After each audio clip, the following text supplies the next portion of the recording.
Tae ng kabayo. Buti hindi tayo naabutan ng makusog na ulan. Pero ngayon umuulan naman. Pero malapit na tayo sa bahay kaya hindi na tayo masyado maabutan ng malakas na ulan.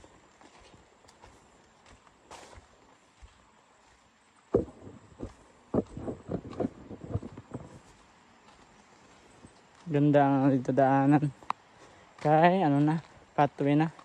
Nagaanong maputik yung daan. May kalsado na.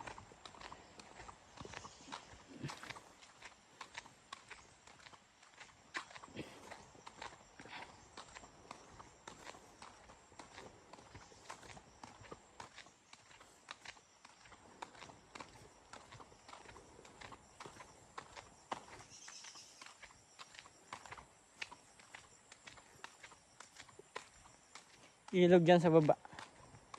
Kala mo kapunuan ng gubat. Yung pala ilog malalim. Pag malakas kasi ang baha dito. Yung lupa dito kalaglag. Ayun malalim na. Sobrang tagal na ng panahon laglag yung lupa.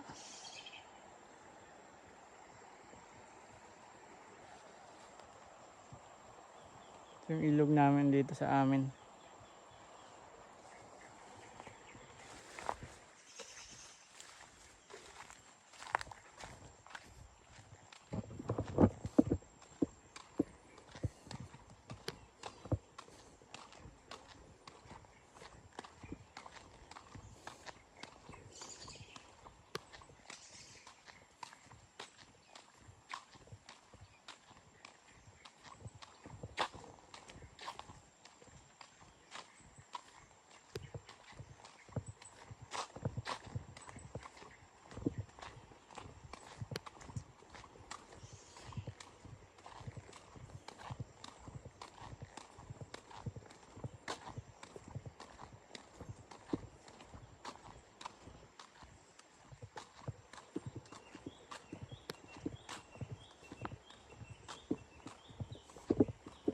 Meron dito niyog, matataas na niyog.